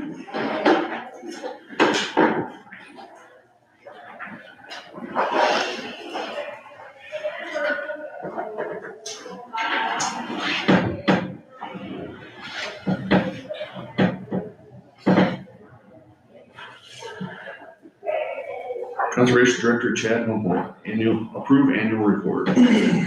All right, so yeah, for those of you guys have all been here, before, this is Iowa Code, whatever, chapter 350, we're required the Conservation Board to provide an annual report to you guys on a yearly basis. This is that report. It becomes pretty, pretty standard the way I do it. I change some numbers around. Basically, you get a little snapshot underneath each area of kind of the focus, what we've done. The majority of those become pretty standard as well with the general maintenance and mowing. And then you get a general list in the back of our educational programming, numbers of the programs and students that we've reached, some of the other things that we've done. But again, kind of like that weed commissioner's report, I wasn't able to be here for, kind of standard form there for you to look at. And if you have any questions, I'd be happy to answer any of those. So I go through this, put this all together, goes to the Conservation Board. They have a month to comb through it, look at it, make any corrections, and then they approve it. And then here I am presenting it to you guys. Is it state statute that we have to approve it or just receive and file? Well, that I would have to take a peek. I don't know for sure what the process has been in the past, if you acknowledge receiving it or getting it, or. I think we just receive and file. Yeah. And I think. Because we can't change it. Right, I mean, yeah. But I think you're right, you have to. I need to, the Conservation Board needs to present this to you guys on every fiscal. So I'll just make a motion to approve the annual County Conservation Director's annual report and receive and file. Okay. Motion second, any further discussion? Not, roll call, Jake. Aye. Travis. Aye. Steve. Aye. Myself, aye. Department update. So just real quickly, have you had any update at all from the Cedar Lake Dam? Okay, I just wanted to, I hadn't heard anything, I just wanted to bring that up if you had heard anything. So campgrounds and everything, all of our outdoor, facilities are officially closed. We're done with camping for the season. We do have the campgrounds are still open at this point. We haven't closed any gates or anything yet, but, all water is shut off. A good year, if we average next spring, our 3-year average, we should be looking around that 95,000. So we'll be down a little bit from the last 2 years, but still pretty solid numbers. But I hate to get too crazy into that because of bad spring and that, drops out. pretty crazy. So that's kind of where we're at, camping season, a strong fall. The shelter house is in the process of being built right now. It's looking good. If anybody's been out and buy that, they've got the main structure up, the roof sheeted, and they've got the weather guard on. We're waiting for the steel to show up. Hopefully we can get that on yet this fall, and that'll kind of be the end of the process for this year. And then we'll get into finishing up and doing some of the final stuff next year. Landfill, we're still just kind of on hold, waiting for the drillers to get that. I would think any day I should be hearing from Todd to get that thing out there and get that thing cleaned up, but all the wells are exposed and they should be able to get after that. We did have our timber harvest meeting, our plan there for at the Nature Center. Done a huge showing, but we did have a few loggers show up, interested in kind of what the process is going to be. Mason has been out, DR Forester, marked about 100,000 board feet of lumber to be harvested. So we'll probably put that out for bid, or he will put that out for bid here this winter, and then they'll have a couple cycles, freeze cycles to get that taken care of. Another thing, the Conservation Board decided this past month, we're going to try and upgrade and redo some of our displays there in the one section of the Nature Center. Go a little more interactive learning center, a little more hands-on, some more electronical stuff. Myself, I like looking at the old dusty animal mounts. That's not really how kids these days learn. So we're gonna get rid of some of that stuff and go with some more electronic stuff and some more hands-on stuff. So that's gonna be a pretty big lift. Our estimated cost right now is about $38,000 to redo those displays. I've got a commitment from our friends, has kicked in 10. Conservation Board has got that, I want to say donated, but we have that line item there for Twin Ponds Nature Center, what we've been using to update or redo some displays. Obviously, this has come about because of the whole grant process or season is in getting underway. My first one is due on Friday, so we're going to be doing what we do and asking to stretch that money out. At this point in time, right, no tax dollars out of those two accounts that they have kind of set towards that. I would just throw out the process as we get into budget season. If you guys have $5,000 or $10,000 in the county betterment money that you would like some more information on this, as I get that stuff put together, that would be great. Especially if even, just even a simple $5,000 gives me another organization that's invested in the program. I'm just getting this thing rolling here. So every time we add another player, it makes it easier to go fill out the next grant, because there's another organization that's buying into what we're doing. So there's my sales pitch on that. When I get more stuff put together and get to this first grant or so, I'll try and get you guys more information on that. Other than that, everything's running rather smooth. The Conservation Board has their next meeting December 2nd, and they're planning a budget meeting as well. So I don't know if you guys, I know probably getting back, congratulations, by the way, both of you for, must be doing something right. The citizens of Chickasaw County have asked you to come back and tangle horns and get after stuff with the department heads. So that's a good thing. We'll have some continuity back when we get into the next season. But have you guys discussed any of that? Are we kind of par with course here, getting December here, going on the budget? I think, We had started talking about it earlier. Okay. A little bit about. So it's time. Trying to get a date to when to send out notices to department heads and that put together. All right. I would say December 2nd might be a little bit early, just because the state gave us an extra month. Oh, all right. So, Well, and I know part of it, I think Ray maybe wanted to go through it one last time. I know we won't have, this is the tough thing. It would be nice if we have our, his appointment back, but yes, I suppose technically he could do it later on after that, and that's December 15th, if I remember right. Those are due. for your board member? For my board member, yeah. No, December 13th. 13th, okay. I think we're gonna open them on the 16th. Okay. So anyways, we'll maybe go through it once and just kind of let them look at it and see where we're at. But I guess I just wanted to point that out and let you guys know where we're at and see kind of where you're at. So you know if anybody applied or good? I have one. I think Sheila has one in her office that I've gotten a copy of. maybe Donna. So anyways, yes, I have one, this individual I think will be good. But again, it's, up to your guys' decision, so. That's really all I have. It's been running smooth. We're transitioning. If you guys have any other questions. I just had one question of that, you brought up the county government for the 10% local office sales tax. Since the ambulance services staying above 750, that account is growing faster than we were thinking. Is there any wishes to pour more pads at either campsite? This is just an idea. Yeah, no, absolutely. I mean, you were out there. I mean, they were almost fighting. We only had 10 of them open, right? Because the 11, were consumed. But yeah, I don't know why the concrete, I mean, I don't know, personal opinion on it, is we try to get those at $5 more. But I think if you can use local office sales tax to maybe do not the whole row at a time, but do like 5 or 6 a year. No, I will, if I will put numbers together and I'll be back. Because to me, that gives a definition of county government. Right, yeah. I actually, I would like to be honest with you, I discussed it briefly with my camp host out there. I'd like to see on the south end, if we went from the camp host spot. Because she has it. She has sewer there too, and I think that's pretty deep. So obviously we don't need to maintain 6-foot depth. We can come up to get, so I mean, we can kind of go downhill for a ways, if that makes sense.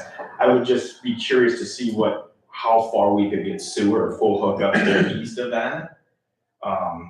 Again, that's a much bigger project than what you're talking about, but. Yeah, I was just talking about the concrete pads. But again, even that next step would be huge. I mean, I don't know, that just, I suppose it helps in the morning with the dew and the grass and It helps with little kids. I mean, yeah, their toys don't have to be in the mud and the grass.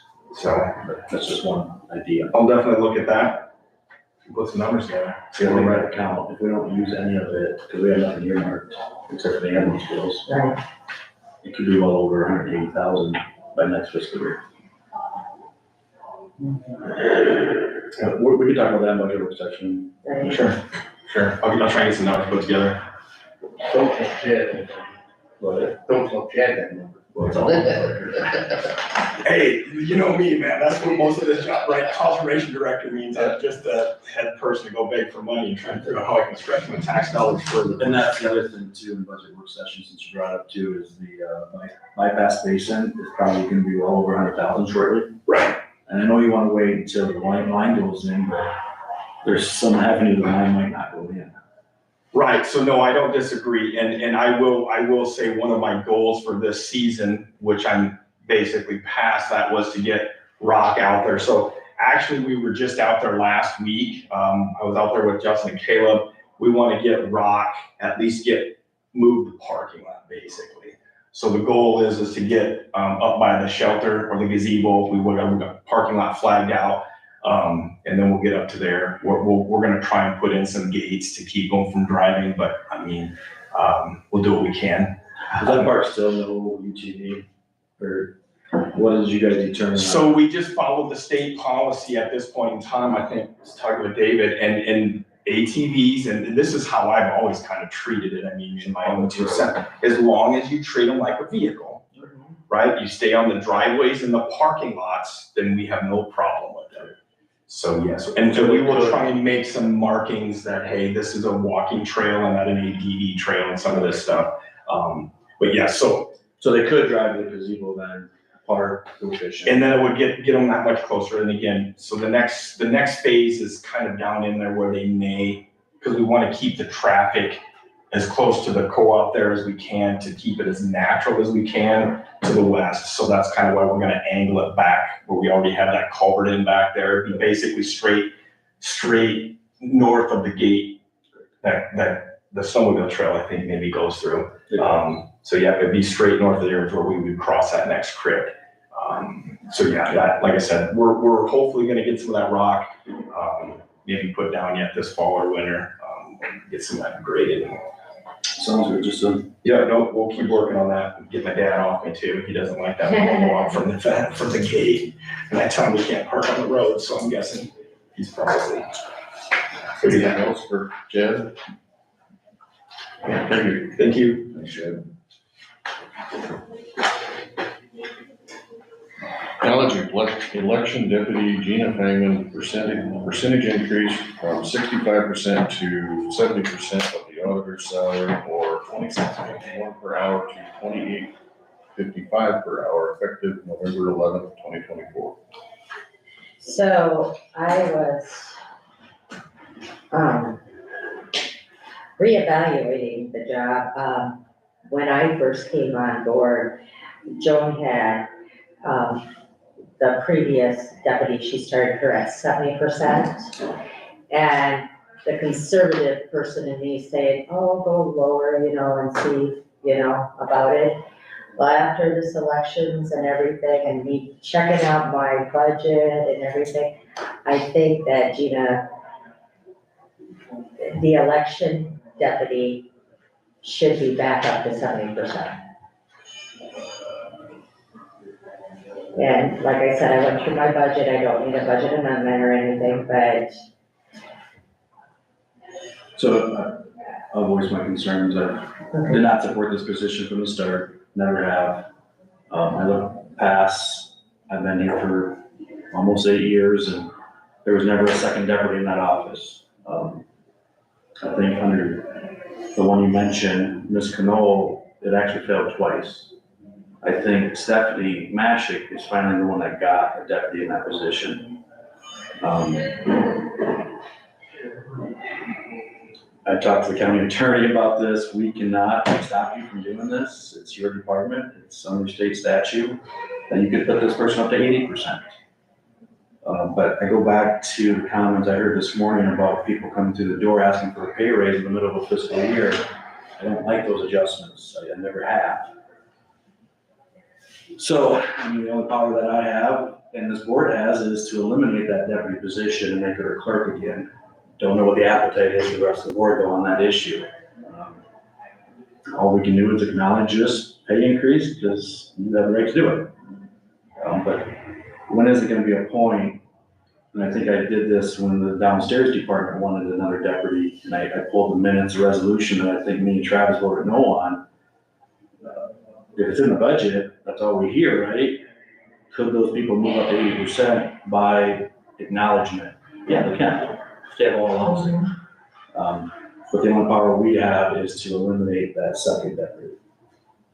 If indeed you're gonna move first deputy up to 85 someday, I know you haven't mentioned that, but same thought process, you could. I always ask the question, because I just read the statute, the deputy has to have the ability to know the knowledge of the primary officer leave of absence. Do those deputies have that knowledge? I've been working on cross training. We've been doing a lot of cross training actually. I get that, but. So if I'm very confident if I left for a period of time that they would be able to step in. Again, most counties don't have the second deputy, and I'm always used to just having one deputy in office. Is it just the pay that gets these people to the second deputy status? Because our clerks are maybe a little bit underpaid, right? And I agree with that. So maybe we should look at, not the deputies moving up so fast, maybe we should actually look at budget work session to move the clerks up. Right? So I agree with that also. Yes, there. I agree with that. And that's why it's hard for me. I can't approve this, because I'm not going to approve it. I can acknowledge it, but I will be the one to tell you that I don't approve of this, but we can't stop this agenda today. Right, Dave?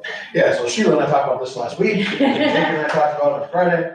So I talked to both of you about it, and some other people as well. And the bottom line is, I think I sent you guys a memo probably a year or two ago, but right around when I first came.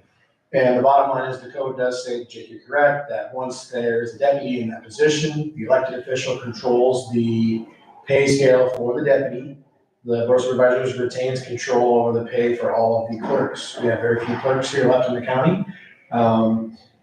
The board of supervisors does, however, control the number of deputies and who is appointed as deputy. It's silent as to when those determinations are made, as far as the wage and as far as who the deputy is. So I don't think there's anything in the code. I looked again this morning, I didn't find any case law as to whether or not those have to be made for the full fiscal year or whether or not someone can do a mid-year adjustment to the pay for a deputy, or whether or not someone can eliminate or add a deputy mid-year. I think the code's silent on both of those two questions. The code is very clear, however, as to the role of the election official with their deputy in their department. So, again, I think you hit the nail on the head. You're following up on the conversation you had Friday, and you summarized it nicely. The bottom line is, yes, she controls her deputy, but you guys ultimately control how many deputies she has, if any. And that's the give and take between your role as board supervisor and her role as the elected official in managing her office. So can it be done mid-year? I don't think there's anything that says it can't. So I think it's permissive, but then that opens the question of, at what point do you guys evaluate the deputies? I think I have to go back and look, but I believe we did deputy resolutions in January of last year, which would again be in the middle of your fiscal year. So I don't know if that's something that you guys need to start setting a policy, not just continuity on the board to say, hey, every time we go through a budget session, we're gonna reappoint or re-acknowledge, or reappoint, I guess is the right word, reauthorize the deputies for each new subsequent fiscal year. Or if we look at that, the first of the year, or we look at it July 1, I think there should be a process in place where you guys evaluate the need for deputies in each department as you go forward. Because that poses the same question, and you guys work on this as a deputy, yes, it's listed as per hour, but is it percent of your elected official salary? So are those deputies' salary? Do they earn comp time? Do they burn comp time? I thought, that opens another can of worms. I thought it was told to us that nobody in the courthouse uses comp time as elected official staff. You just pay it out if there's overtime. But then does that add to that 85% cap and 80% cap if the comp time is paid out as part of their base? It does the sheriff's office, I know that. So, yeah.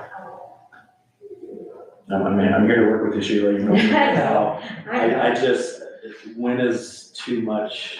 And then I look at the line was out the door most of the days on early voting. Your staff all did that, so are we missing somebody for this adjustment? Is what I'm trying to get at. I don't have any power over that person. I understand that, You want me to and bring it that's up? why I don't like mid-year raises. Well, and I guess I probably wouldn't have done anything if I would have kept her when we were hired, if I would have stayed with what Laura was at, or what the deputy was at, so. That we had somebody that had a lot of experience, and then we went to somebody that had no experience, and just learning. Right. So that's why there's a difference, but I mean, we weren't in favor of another employee getting a pay raise in the middle of the year, and I guess I agree with other guys. I don't think it's right to do it in the middle of the year. This employee, yes, went through a lot of work just lately, but now it's going back to normal. I don't think it should be done now, but again, we have nothing to say about that. Unless the auditor pulls it off the agenda. All we do is acknowledge this.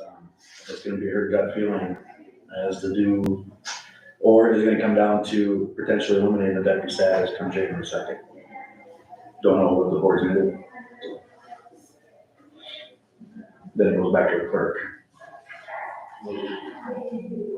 So, I believe that's what the law states. Yes, so the bottom line is, yes, it's, if we're interpreting the code section to allow for a mid-year adjustment, that you're able to do, as long as it fits your budget, doesn't exceed the statutory number, which you're gonna talk about. And I think the same is true that they have the potential mid-year to say, we're eliminating a deputy position and converting it back to a clerk. If they chose to do so. Now, that's up to you guys as elected officials to manage it. No, it's not on the agenda. But I know last year you did them in January, is when we did the resolutions. I think it was in January, February, it was right around the first year, I think. We did separate resolutions for each office, authorizing the deputies in each office. And each office is 2 years and 2 of the treasurers. But ultimately, it's their authority to determine at any point they want, how many deputies are necessary in each office and then. Sorry, does that make sense? It does You're make gonna be- sense, but you're I'm gonna just look. sitting here thinking, well, is it one or the other? Is what one or the other? If I go through with the acknowledgement that, There's a potential, Sheila. I'll just put but that. there was a potential last year too, right? Yes. So, okay, I'm just sharing you with facts of that well, that's vote good. downstairs was very close, 3-2, to give that deputy status. We have a new member coming January 2nd, have no idea what his opinion would be.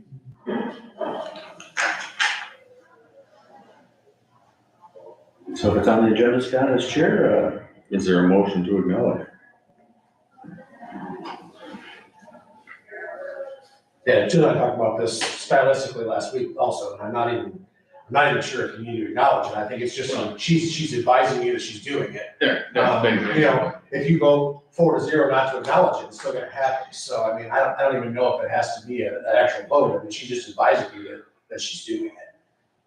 And that's what I was wondering is, Yeah. because to me, that's the way it appears. I mean, we got. Right, and I've heard too, you say you don't like it, so you wouldn't vote to approve it, so you're not gonna acknowledge it. So, I mean, I think she's just giving you notice. I think that's what the agenda item is on, but she's just giving you and the public notice that she intends to do this. Legally, it's how that's my opinion. So the only way it doesn't happen is if you pull it from the agenda. Right. I guess the ball's in your court. Well, I'm kind of wondering about this.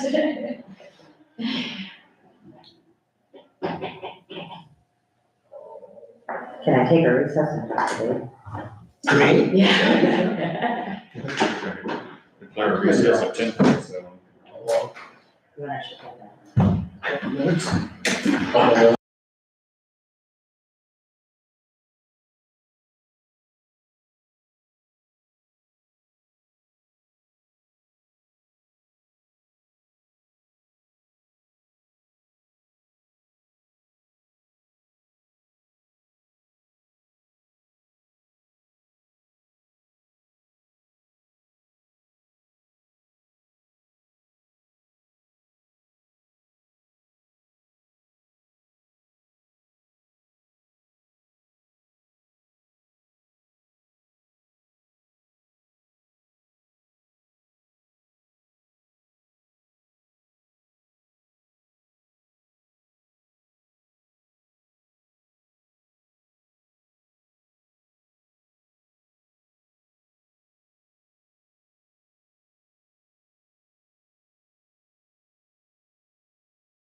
Okay, we're back in session at 10:50.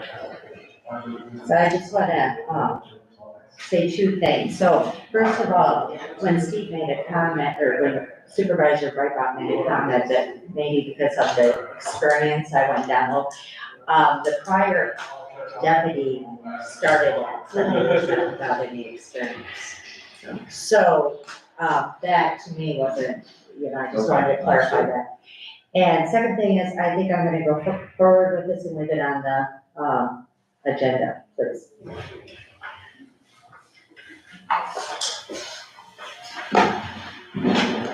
So then we need to vote on it or just? I don't think so, no, I just think she needs to let you know that effective November 11th, she's changed the pay scale for her deputy.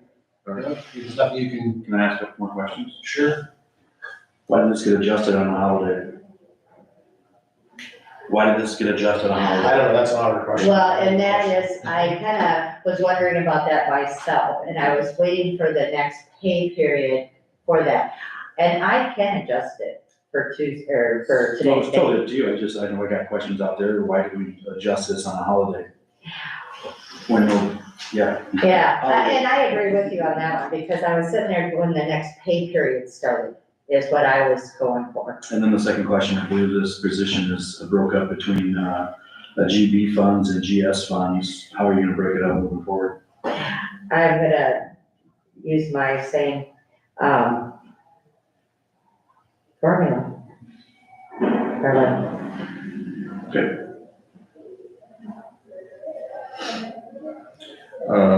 Anything back on budget work session?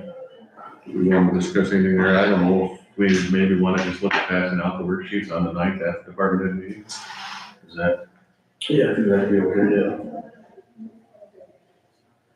But, can I address that? Sure. I just wanna say, I think probably one of the first things you're gonna have to decide is, obviously, wages and benefits drive a large portion of those budgets. So, I mean, I personally think that you need to have a discussion, maybe you need to wait till your new member comes in January 2nd, I think that's probably appropriate now. But that's gonna be one of the first decisions, I think, is budgets is it gonna be department by department, or person by person, or are we looking at some of the ways we've done in the past, where it's a flat percentage across the board? I'm not talking about elected officials, I'm talking about everybody else. Because I think that's gonna be the largest driver for us, of our decisions and how we build our budgets. I think doing it like we did last year did not work. I agree with that. Working backwards, yes.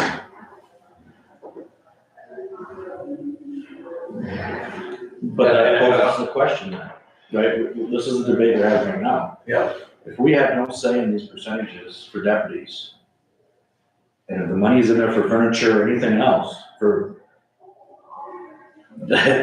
if they go to 85 and 80 in those two offices, and recorder could go to 85 too, they're maxed out. Yeah. And then what? We cut clerks out then, right? Would agree. That's what's gonna happen. If you wanna max out the deputies to 85 and 80, we're gonna lose other people then. So, thanks for keeping it on the agenda, but those are the hard discussions coming up. Yeah, and I think also, I'm appreciative, I guess I'll speak of just myself as one department head, that you give an X amount of money and let me figure out how to make it work within my department. And I think that's a fair way of budgeting, is to at least give some guidance. And again, maybe wait till your new member comes in January 2, but I think that's a more fair way of saying it, is, hey, you know what, your budget in the past has been X. We are gonna let you have allowable growth, I don't like that word, but we're gonna let you have a growth of 0 or 1 or 4%. You figure out how in your budget to make it work, but upon all your different items in there. I think that puts more of the onus on me as a department to figure out how to manage my department, how to manage it, how to make it work. You tell me how much money I'm gonna have, and let me figure out how to spend it. Yep.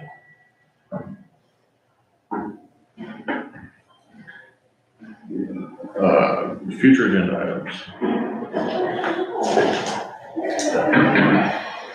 We got anything for future? Just make sure we're on track for the December 9th public hearing for the TIF public hearing.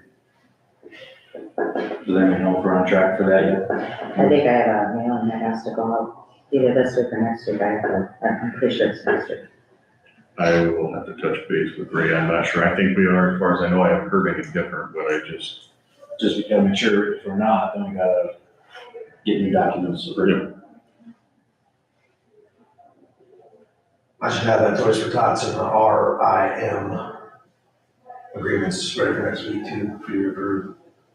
Then, did you set the date? I'm sorry, I didn't go back and watch the meeting for the department heads or the elected officials, excuse me. December 3rd, I believe. Perfect. Oh, for the late, Yeah, December 3rd. okay. I'll be at, Annual County Attorney's Conference, I will see you next Monday, Tuesday, Wednesday. I'll be available by phone for evening, so. I have 2 mental health hearings in the morning also, so I'll have to miss part of the conference, but that's okay.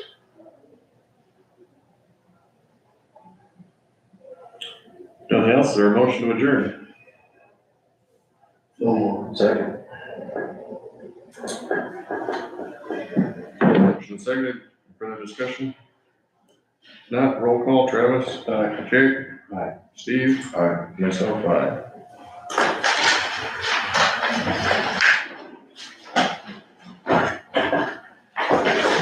I missed that. You better get on that, Jim, on I Friday. missed the last two. I'm planning on it as of right now. I hate this.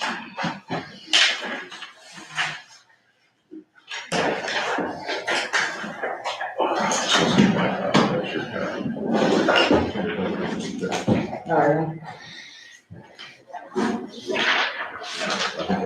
Okay.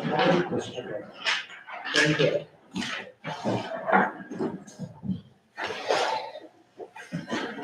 So you want me to do, just want me to reply to him and let him know that I've said my piece? Actually, let us know. Up to them to figure out, but I'm happy to set a meeting if you want to. Okay, thank you. If that's sufficient for him. Yeah, he's calling in here. Brad has been? No, Oh, the other guy. Okay, I'll respond to Brad, let him know, just, yeah, and then he's gonna call me and say what you said. okay. Well, that's fine.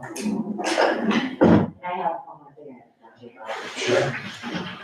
I think I'm gonna just, you guys play it out, I mean, Right, I don't know, I mean, yeah, if they have other questions, they can call up to me, I'm more than happy to answer them, but it's not a legal question at this point. If they wanna fight about the agreement, then it would be a legal issue. If they wanna try and get out of the agreement and change the agreement.